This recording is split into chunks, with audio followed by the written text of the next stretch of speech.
Hi guys, welcome to आपका अपना channel math magic by Anup sir. हमने अभी तक इस क्लास में एलसीएम और एचसीएफ के बारे में जान लिया है। कैल्शियम कैसे निकालते हैं, एचसीएफ कैसे निकालते हैं, उसके दोनों चीज़ का फुल कॉन्सेप्ट हमने जान लिया है। आज हम जानेंगे एलसीएम और एचसीएफ से रिलेटेड उन दोनों के बीच क्या संबंध होते हैं, उन संख्याओं और एलसीएम और एचसीएफ के बीच क्या संबंध होता है, एक सूत्र के माध्यम से देखते हैं। मान लीजिए जब कोई दो संख्या दिया रहे,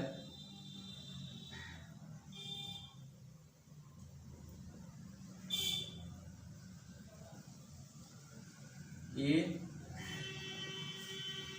जब दो संख्या ए तथा बी हो,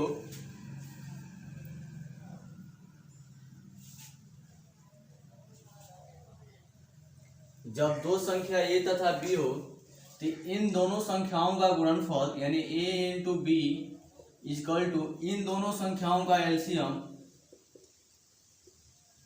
का गुणा इन दोनों संख्याओं का एचसीएफ यानी मसो के बराबर होता है। यानी क्या हो जाएगा जी, दोनों संख्याओं का गुणनफल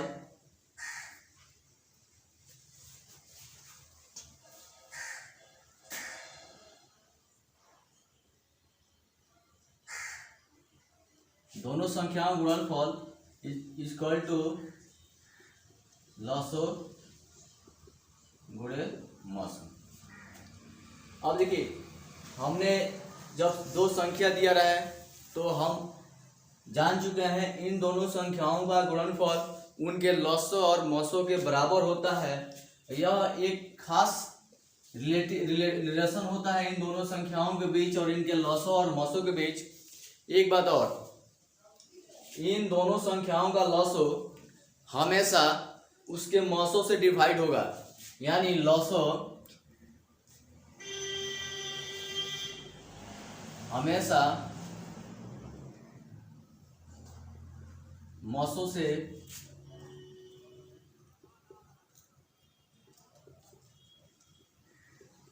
विभाजित होगा। हमने दो चीज जान लिया, जब लसो और मसो दिया हो तो उन दोनों संख्याओं गुणनफल के बराबर होता है। लसो हमेशा मसो के बराबर होता है।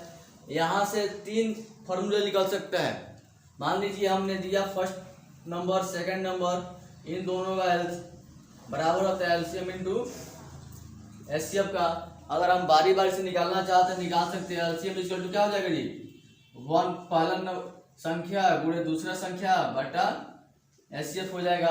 वैसे ही एचसीएफ निकालना हो तो क्या हो जाएगा, पहली संख्या गुणे दूसरी संख्या बटा एलसीएम हो जाएगा। पहली संख्या निकालना हो तो एलसीएम गुणे मसो यानी एचसीएफ बटा दूसरी संख्या हो जाएगा। दूसरी संख्या निकालना हो लसो गुणे मसो बटा पहली संख्या हो जाएगा। हम इन चारों चीज को रिलेशन के बारे में जान लिया। अब देखिए कैसे, अब चलते हैं एग्जाम्पल कुछ देखते हैं, वहां से आपको बहुत बढ़िया से यानी अच्छे तरीके से आपको समझ में आ जाएगा कि इनका रिलेशन आखिर काम कैसे करता है। देखिए आपके सामने एक बढ़िया सा प्रश्न है, दो संख्याओं का एचसीएफ तथा एलसीएम क्रमशः का मतलब होता है जो पहले इसमें लिखा रहता है वही 396 है। यदि उनमें से एक संख्या 36 हो तो दूसरी संख्या क्या हो जाएगा। क्वेश्चन अभी हम जो रिलेशन बताए हैं ठीक उसी के ऊपर एक क्वेश्चन है। क्या रिलेशन था जी, पहली संख्या गुणे दूसरी संख्या, पहली संख्या गुणे दूसरी संख्या किसके बराबर होता है, एलसीएम गुणे एचसीएफ के बराबर होता है। यह रिलेशन हमने अभी देखा। अब जो जैसे दिया है वैसे हम मान रखेंगे। कह रहा है पहली संख्या उसमें से एक संख्या 36 है, 36 लिखेंगे, गुणा है तो गुणा लिखेंगे। दूसरी संख्या का वैल्यू हमें मालूम नहीं है, बराबर एलसीएम दिया है 396, गुणा तो गुणा, एचसीएफ का वैल्यू दिया है 12। अब हम काट लेंगे। काटना बहुत आसान है, काटेंगे कैसे जी, 12 से इसमें कट जाएगा जी, 3 मत में 12 क्या ही 36। अब इस 3 से इस 396 को काटेंगे, काट लेते हैं, 3 एकम 3, 3 त्रिका 9, 3 दूना 6, यानी दूसरी संख्या क्या हो जाएगा 132। कहीं किसी को कोई दिक्कत, दूसरी संख्या आ गया 132। एक बढ़िया सा प्रश्न देखते हैं। दो संख्या है जो x तथा y है, उनका एलसीएम है a। तो इन संख्याओं का हमें एचसीएफ ज्ञात करना है। बस कुछ नहीं करेंगे, हम जो हमने रिलेशन यानी फार्मूला जो जाना है उसके ऊपर बैठाते हैं। पहली संख्या गुणा दूसरी संख्या बराबर होता है एलसीएम गुणा एचसीएफ के। ये रिलेशन हमने अभी जाना। पहली संख्या दिया है नहीं x है, गुणा दूसरी संख्या y है, एलसीएम ये दिया है और एचसीएफ हमें मालूम नहीं है। अभी समझाएं हम, जब इस चारों रिलेशन का कुछ 3 वैल्यू मालूम हो और एक वैल्यू निकालना हो, उसको साइड में करके बाकी 3 को हम क्या करते हैं, गुणा में तो भाग में बदलते हैं, भाग में तो गुणा बदलते हैं। यहाँ देखिए यह हो जाएगा एक्स वाई, इधर ये गुणा में इसको इधर जब लाएंगे तो हमारा एचसीएफ इसको बच जाएगा। और इसी एचसीएफ का वैल्यू पूछ रहा है, यानी एचसीएफ इसका तो क्या आ जाएगा जी, एक्स वाई बटा एफ। यह हमारा आंसर हो जाएगा। देखिए एक बढ़िया सा प्रश्न है, दो संख्याओं का एलसीएम तथा एचसीएफ का गुणनफल 24 है, तो दोनों संख्याओं का अंतर 2 है, तो संख्या ज्ञात करना है। क्वेश्चन थोड़ा घुमा दिया है, आप चक्कर आ गया होगा आपको कि यह क्वेश्चन कैसा आ गया है, लेकिन थोड़ा घूम गया। बस कंसेप्ट को समझेंगे हम और उसके हिसाब से हम इस क्वेश्चन को बनाएंगे। देखिए कह रहा है दोनों संख्याओं का एलसीएम और एचसीएफ का गुणनफल 24 है। हम जानते हैं पहली संख्या गुणे दूसरी संख्या बराबर एलसीएम इंटू एचसीएफ के बराबर होता है जी। पहली संख्या गुणे बराबर एलसीएम गुणे एचसीएफ, यह तो हमने जाना है। कह रहा है इन दोनों संख्याओं, कह रहा है एलसीएम और एचसीएफ का गुणनफल कितना है जी, 24। जब एलसीएम और एचसीएफ का गुणनफल 24 हो जाएगा तो इन दोनों संख्याओं को बराबर नहीं हो जाएगा। इन दोनों संख्याओं के बराबर क्या हो जाएगा, एलसीएम और एचसीएफ का गुणनफल है। मान लीजिए इन दोनों संख्याओं को x और y मानते हैं, तो इन दोनों संख्याओं के गुणनफल क्या हो जाएगा, 24, जो पहले से क्वेश्चन में दिया है। और दूसरी बात दिया है इन दोनों संख्याओं का अंतर कितना दिया है, 2। हमने दोनों चीज ज्ञात कर लिया। x और y का वैल्यू दिया है 24 और x और माइनस y का वैल्यू दिया है। अपने तरफ से अभी तक कुछ हमने नहीं लिखा है, जो क्वेश्चन में लिखा है बस वही चीज लिखा है। अब देखिए यहां से कुछ फार्मूला अपने दिमाग में लाते हैं हम, x minus y square, x minus y square plus 4x y equal to, इसके बराबर हम इतना लिख सकते हैं, x माइनस वाई का जब हम दोनों का होल स्क्वायर कर देते हैं। देखिए एक बढ़िया सा प्रश्न आया है आपके सामने, गुणनफल 24 है, इन दोनों संख्याओं का अंतर 2 है, तो संख्या ज्ञात करना है। क्वेश्चन घुमाने वाला है, थोड़ा सा घुमा दिया है, बहुत बच्चे घबरा जाएंगे कि क्वेश्चन कैसे, हम अभी तक हमने कैसा पढ़ा, यह क्वेश्चन कैसा आ गया, इसमें एलसीएम एचसीएफ पहली संख्या दूसरी संख्या कहीं नहीं है, लेकिन एकदम है। बस क्वेश्चन को समझिए, इसके अंदर छुपी हुई बात को समझिए, आपको चारों चीज मिलेगा, पहली संख्या दूसरी संख्या एलसीएम और एचसीएफ। हमने क्या बताया था, पहली संख्या का मान लो x और दूसरी संख्या यानी y का गुणनफल एलसीएम और एचसीएफ के गुणनफल के बराबर होता है। यह अभी हमने बात सीखा है। पहली संख्या x दूसरी संख्या y का गुणनफल एलसीएम और एचसीएफ के गुणनफल के बराबर होता है। क्वेश्चन में दिया है कि दोनों संख्याओं का एलसीएम और एचसीएफ का गुणनफल है 24। जब आप बताइएगा इन जब दोनों संख्याओं का 24 गुणनफल है, तो क्या यह x और y के गुणनफल के बराबर नहीं हो जाएगा, एकदम हो जाएगा। जब कह रहा है कि दोनों संख्याओं का गुणनफल एलसीएम और एचसीएफ के गुणनफल के बराबर है, तो x और y का गुणनफल इस 24 के बराबर हो जाएगा। उसके बाद कह रहा है इन दोनों संख्याओं का अंतर कितना है जी, 2 है। एक क्वेश्चन में दिया है दोनों संख्याओं का अंतर 2 है। हमने जो अभी तक हमने वो चीज लिखा है जो क्वेश्चन में दिया है। अब अपने तरफ से चलेंगे हम, इन दोनों संख्याओं को यानी दोनों तरफ हम वर्ग करते हैं, इसका वर्ग कर देंगे और इसका वर्ग कर देंगे, ए माइनस बी यानी एक्स माइनस का होल स्क्वायर हो गया। इसको हम लिख सकते हैं एक्स माइनस का whole square, X minus Y का होल स्क्वायर माइनस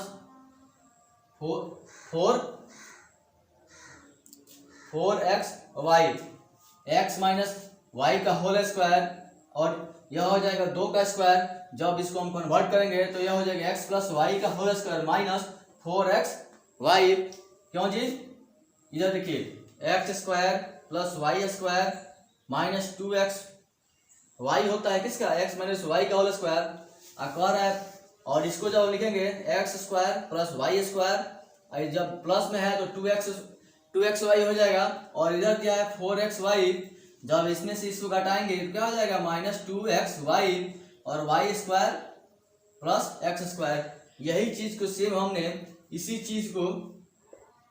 चीज को सेम हमने इस रूप में लिख दिया है, एक्स प्लस वाई का whole square minus 4x y. इसके बदले हमने यह लिख दिया, और 2 का स्क्वायर होता है 4। यहाँ तक बात आपको समझ में आ गई। इसके बदले हमने लिख दिया और इसके बदले हमने 4 लिख दिया। अब जो जो मान दिया है लिख लेते हैं, एक्स प्लस वाई का होल स्क्वायर नहीं मालूम है हमें। उसके बाद कह रहा है माइनस 4x वाई का वैल्यू दिया है 24 गुणे 24 equal to 4। X plus y का इधर ही छोड़ देते हैं हम, एक्स प्लस वाई का होल स्क्वायर, इधर है 4, इधर 24 का कितना हो जाएगा 96। जब 96 को हम इधर ले जाएंगे तो कितना हो जाएगा, यह हो जाएगा 4 प्लस 96 इक्वल टू 100। और जब स्क्वायर को हम उधर ले जाएंगे तो क्या हो जाता है, रूट में कन्वर्ट हो जाता है। और रूट में कन्वर्ट होने का मतलब एक्स प्लस वाई का वैल्यू कितना आ जाएगा 10। हमने एक्स प्लस वाई का वैल्यू 10 ज्ञात कर लिया है। एक्स माइनस वाई का वैल्यू था 2, इससे हम निकाल लेते हैं एक्स माइनस इक्वल टू 2। अब हम क्या करेंगे, समीकरण के रूप में सॉल्व कर लेंगे, काट देंगे 2x, x और x 2x और 10 2 12 और x का वैल्यू आ गया 6। जब x का वैल्यू 6 आ गया तो y का वैल्यू ज्ञात कर सकते हैं। y का वैल्यू कितना हो जाएगा जी, यहाँ किसी भी एक समीकरण में रख लेंगे और वहां का या लेंगे 10, यहाँ से x इधर जाएगा तो माइनस, यानी 10 में से 6 जाएगा कितना आ जाएगा 4। और यही हमारा पहली और दूसरी संख्या आ जाएगा जिसका एलसीएम है 24। और एचसीएफ भी यहाँ से अगर एचसीएफ भी निकालने के लिए बोले तो अभी हम निकाल सकते हैं। एचसीएफ कितना हो जाएगा 2। देखिए एक बहुत बढ़िया क्वेश्चन है। ऐसे क्वेश्चन में आपको न संख्या है, कोई एक चीज देगा एलसीएम है एचसीएफ, उसके बाद आपको निकालने के लिए संख्या दे दिया है और दो संख्याओं का अनुपात 5:3 है, यदि उनका एचसीएफ 13 है। ऐसा क्वेश्चन जब भी दे दे, मान लीजिए जब भी 2 संख्याएं दे दे, 3 संख्याएं दे दे और उनका एचसीएफ दे दे। एचसीएफ क्या होता है जी, इन्हीं 2 संख्याओं का कॉमन फैक्टर होता है ना जी, कॉमन यानी कॉमन होता है इन दोनों संख्याओं का कॉमन होता है। कैसे, मान लीजिए 25 और 30 का एचसीएफ निकालने के लिए दे दे तो क्या हो जाएगा, इन दोनों का एचसीएफ हो जाएगा 5। और अनुपात बनाने के लिए दे दे तो अनुपात बन जाएगा 5:6 बन सकता है। एचसीएफ है 5, एचसीएफ हमने निकाला 5 आ गया, अनुपात निकालने के दे दिए तो 5 और 6 दे दिया।